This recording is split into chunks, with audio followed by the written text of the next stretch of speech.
তো গোপালপুর আমি চলে এসেছি 201 গম্বুজ মসজিদে। তো গাইস আজকে আমার এই ভিডিওতে গোপালপুর 201 গম্বুজ মসজিদের সকল বিষয় তুলে ধরার চেষ্টা করব। তো গাইস এটা হলো আমার 16 নম্বর ব্লগ। তো আপনারা সকলে ধৈর্য সহকারে আমার আজকের এই ভিডিওটা দেখবেন। তো কথা বাদ দিয়ে আজকের মেন ভিডিও শুরু করা যাক।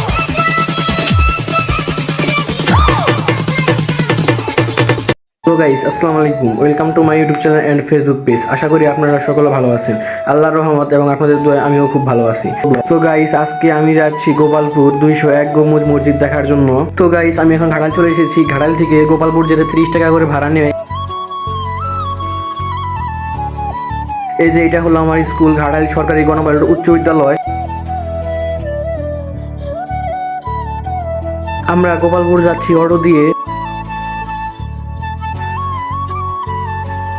তো গাইস ঘাটাল থেকে পোড়াবাড়ি চলে এসেছি। হাতের বাম দিকেই হলো গোপালপুরের রাস্তা। এখন আমরা গোপালপুরের রাস্তায় ঢুকে পড়েছি। আমার এই ভিডিওতে 201 গম্বুজ মসজিদের সকল বিষয় তুলে ধরার চেষ্টা করব। তো আপনারা সকলেই ধৈর্য সহকারে আমার এই ভিডিওটা কন্টিনিউ করবেন।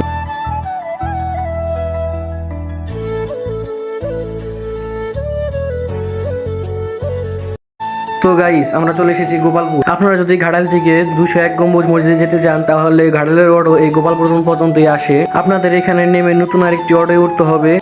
এদিক দিয়ে সুন্দর একটি নদী বয়ে গেছে। এটা হলো গোপালপুর পৌরসভার ঘেট। আমরা গোপালপুর থেকে 201 গম্বুজ মসজিদে যাওয়ার জন্য অটোতে উঠে পড়েছি। আমরা চলে এসেছি মসজিদের কাছে। ওই যে মসজিদের গম্বুজ দেখা যাচ্ছে। গোপালপুর থেকে এই মসজিদ পর্যন্ত আমাদের কাছে অটো ভাড়া নিয়েছে 25 টাকা। অটো থেকে নামার পর আমাদের চোখে এই মসজিদটা পড়ে। এই মসজিদটার কারুকার্য খুব সুন্দর। এই মসজিদের পাশেই রয়েছে একটি কবরস্থান। এই কবরটা হলো এই 201 গম্বুজ মসজিদের যে প্রতিষ্ঠাতা তার বাবা মার কবর। এখানে একটি কবরস্থান দেখতে পাচ্ছি। পার্কিং করে রাখার জন্য সুন্দর একটি সুবিধা রয়েছে। এই যে দেখতে পাচ্ছেন এখানে আন্ডারগ্রাউন্ডে গাড়ি পার্কিং করা হয়। তো গাইস আমরা ভিতরে ঢুকে পড়েছি। আজকে যেহেতু শুক্রবার তাই প্রচুর পরিমাণে মানুষ এসেছে।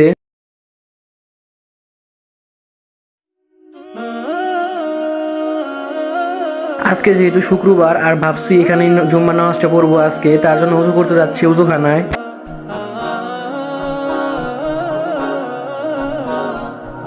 এখানে অজু করার জন্য সুন্দর একটি ব্যবস্থা করা রয়েছে।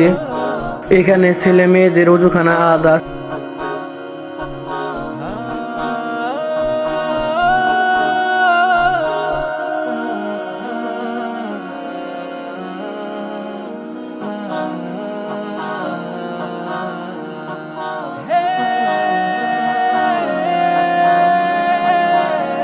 তো গাইস আমি অজু করতে বসে পড়েছি। আমার অজু করা শেষ।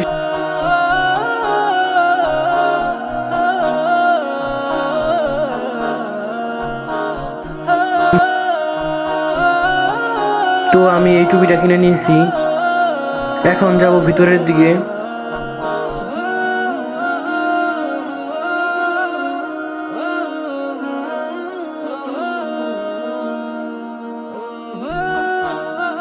এখানে প্রচুর পরিমাণ মানুষ দেখতে পাচ্ছি। একটা মসজিদে যে এত পরিমাণ মানুষ হতে পারে সেটা আমি কখনো দেখিনি।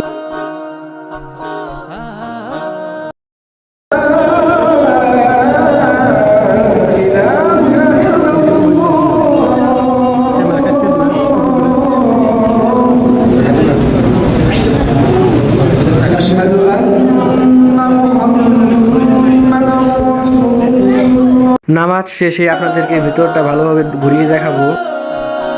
201 গম্বুজ মসজিদে একসঙ্গে প্রায় 15,000 মুসল্লি নামাজ আদায় করতে পারেন।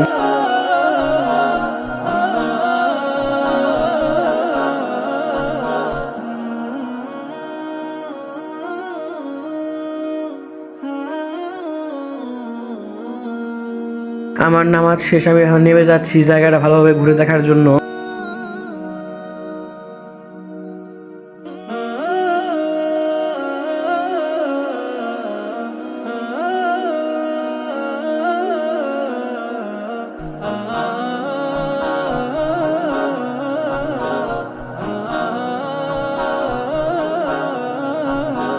আপনাদের এই মসজিদের কারুকার্য দেখে খুবই ভালো লাগবে। আপনারা যদি কখনো পারেন অবশ্যই এই মসজিদটা এসে ঘুরে দেখে যাবেন।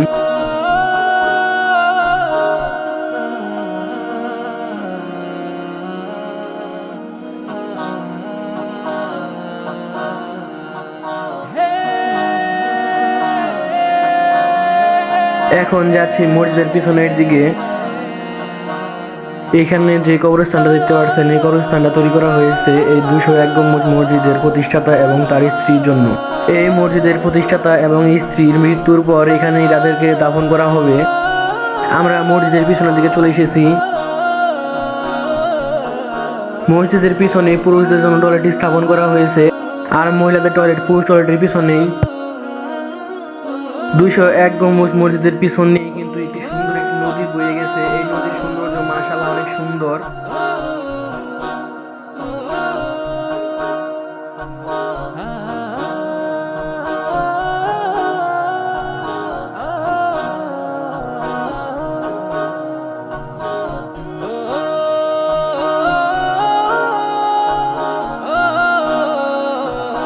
মসজিদের পিছনে ছোট একটি নার্সারির মতো রয়েছে।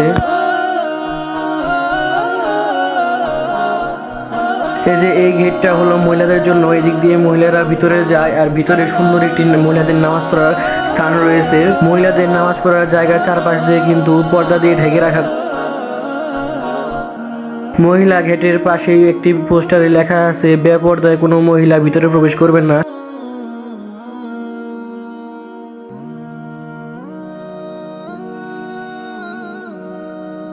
এখানে সবাইকে তবারক দিচ্ছিল।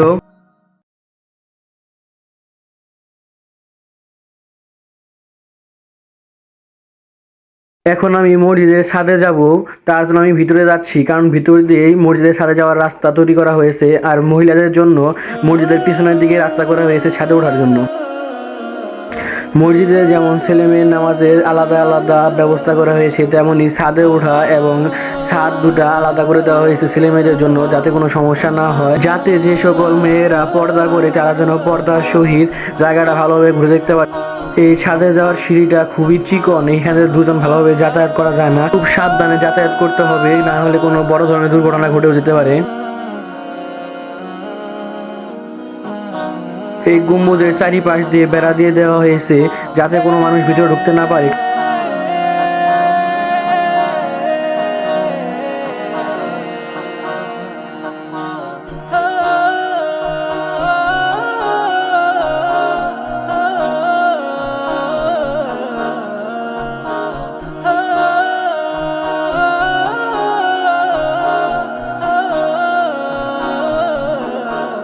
সামনে আপনাদেরকে এই 201 গম্বুজ মসজিদের সকল বিষয় বলার চেষ্টা করব। আগে আপনাদের ভালোভাবে এই জায়গাটার সৌন্দর্যটা আপনাদের দেখাই।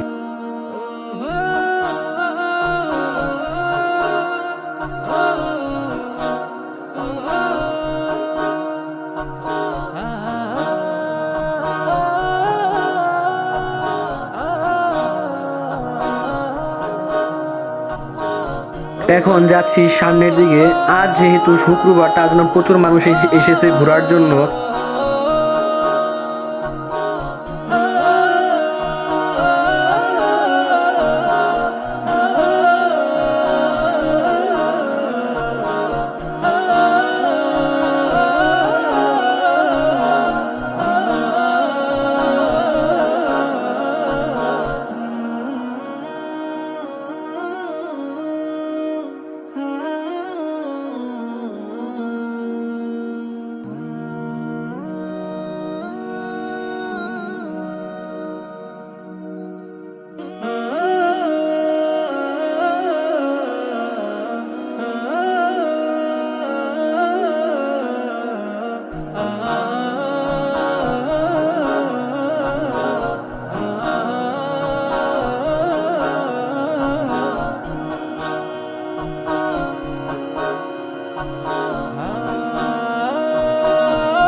এই মসজিদের সকল কারুকাজ খুবই নিখুঁতভাবে করা হয়েছে।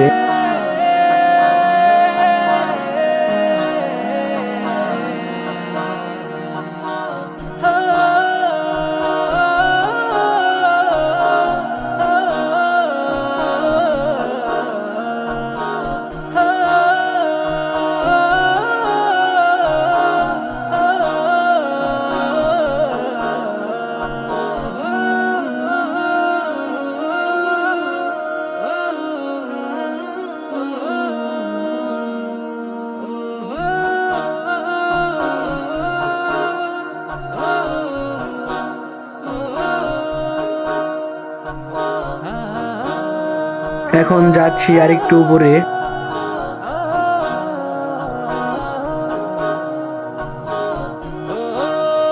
সত্যি কথা বলতে আমার কাছে এই 201 গম্বুজ মসজিদটি আমার কাছে খুব ভালো লেগেছে, আর এখানে এসে নিজের মধ্যে একটি প্রশান্তি অনুভব করতে পারছি। আপনারা যদি কেউ কখন আমাদের এই টাঙ্গাইল জেলায় ঘুরতে আসেন, অবশ্যই অবশ্যই এই গোপালপুরের 201 গম্বুজ মসজিদটা দেখতে আসবেন। আপনাদের কাছে সত্যি ভালো লাগবে। এই 201 গম্বুজ মসজিদ বাংলাদেশের টাঙ্গাইল জেলার গোপালপুর উপজেলার দক্ষিণ পাথালিয়া গ্রামে অবস্থিত একটি মসজিদ। এটি 201 গম্বুজ বিশিষ্ট একটি মসজিদ নামে পরিচিত, কারণ এর ছাদে 201টি গম্বুজ রয়েছে। এটি বিশ্বের সবচেয়ে বেশি গম্বুজ বিশিষ্ট মসজিদ হিসাবে পরিচিত এবং এর মিনারগুলো বেশ উঁচু। 2013 সালে এর নির্মাণ কাজ শুরু হয়েছিল, কিন্তু এটি এখনও নির্মাণাধীন অবস্থায় রয়েছে। 201 গম্বুজ মসজিদটি বীর মুক্তিযোদ্ধা রফিকুল ইসলাম কল্যাণ ট্রাস্টের উদ্যোগে নির্মিত হয়েছে। নির্মাণ কাজের ভিত্তিপ্রস্তর স্থাপন করেন বীর মুক্তিযোদ্ধা রফিকুল ইসলাম কল্যাণ ট্রাস্টের প্রতিষ্ঠাতা চেয়ারম্যানের মা রিজিয়া খাতুন। মসজিদটির ছাদে 81 ফুট উচ্চতার একটি গম্বুজ রয়েছে। এই বড় গম্বুজের চারপাশে ছোট ছোট গম্বুজ রয়েছে 200টি। প্রত্যেকের উচ্চতা 17 ফুট। মূল মসজিদের 4 কর্নারে রয়েছে 4টি মিনার, প্রত্যেকের উচ্চতা 101 ফুট। পাশাপাশি 81 ফুট উচ্চতার আরও 4টি মিনার আছে। সবচেয়ে উঁচু মিনারটির মসজিদের পাশে অবস্থিত, যার উচ্চতা 451 ফুট।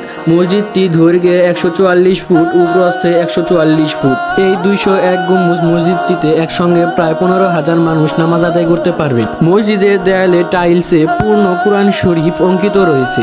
মসজিদের প্রধান দরজা নির্মাণে ব্যবহার করা হবে 50 মণ পিতল। আজান দেওয়ার জন্য মসজিদের সবচেয়ে উঁচু মিনার বানানো হবে। 201 গম্বুজ মসজিদটি 15 বিঘা জমির উপর বিশাল মসজিদ ও মসজিদ কমপ্লেক্স অবস্থিত। মিহরাবের পাশে মৃতদেহ রাখার জন্য হিমাগার তৈরি করা হবে। এছাড়া মসজিদের পাশে নির্মাণ করা হবে আলাদা ভবন, যেখানে থাকবে অসহায় মানুষদের জন্য বিনামূল্যে হাসপাতাল, ইতিমখানা, বৃদ্ধাশ্রম, অসহায় মুক্তিযোদ্ধা ও তাদের পরিবার পুনর্বাসনের ব্যবস্থা। বিশ্বের বুকে ইতিহাস করে নিয়েছে আমাদের এই টাঙ্গাইল জেলার গোপালপুর উপজেলার ঝাওয়াল ইউনিয়নের দক্ষিণ পাথালিয়া গ্রামের নির্মাণাধীন 201 গম্বুজ মসজিদ।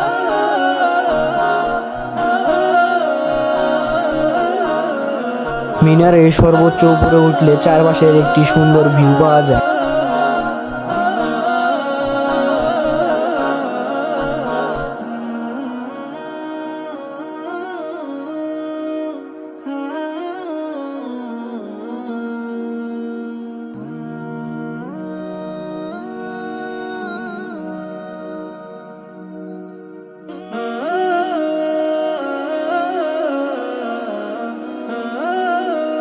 আমরা মিনার থেকে নেমে পড়েছি, এখন আমরা ছাদের পিছন দিকে যাচ্ছি।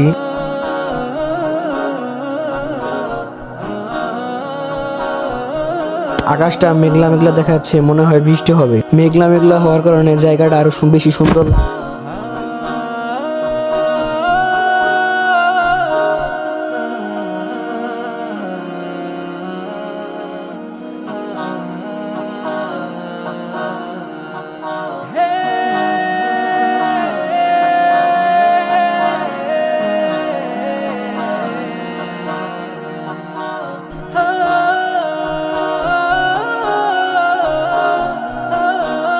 আমি ছাদ থেকে নেমে মসজিদের ভিতরে চলে এসেছি জায়গাটা ঘুরে দেখার জন্য।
এই যে এটা হলো ইমামের বসার স্থান।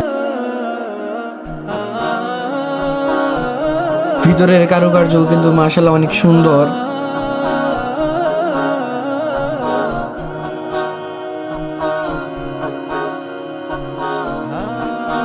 তো গাইস, আমি এখন যাচ্ছি বাইরের দিকে।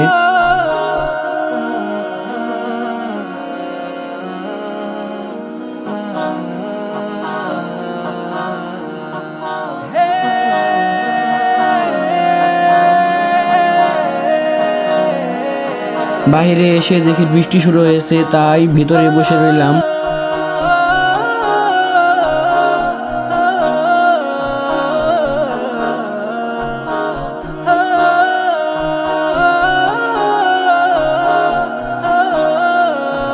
বৃষ্টি একটু কমেছে তাই বেরিয়ে আসলাম। প্রচুর ক্ষুধা লেগেছে তাই চলে আসলাম আল মুসলিম হোটেলে। দিয়ে দিল ধোয়া ওঠা এক প্লেট ভাত, আর এর সাথে নিয়েছি মুরগির মাংস।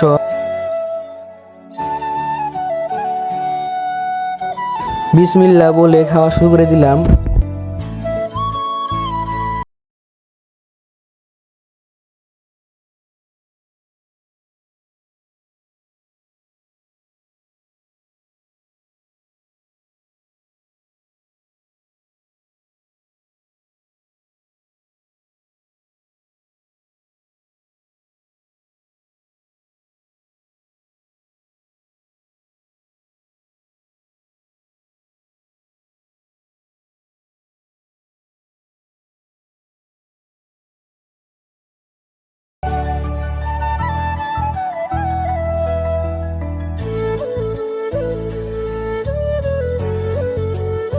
এখানে বিভিন্ন ধরনের দোকান বসেছিল, এখানে তসবি, টুপি ইত্যাদি পাওয়া যাচ্ছিল।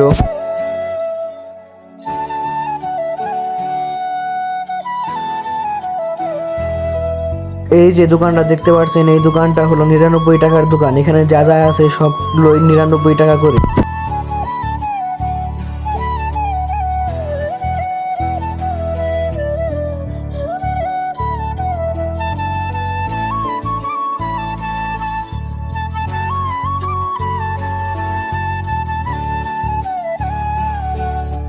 আমি বাসায় চলে যাওয়ার জন্য অটোতে উঠে পড়েছি। আজকের ব্লগটা আর বড় করবো না। আপনারা সকলে ভালো থাকবেন। আল্লাহ হাফেজ।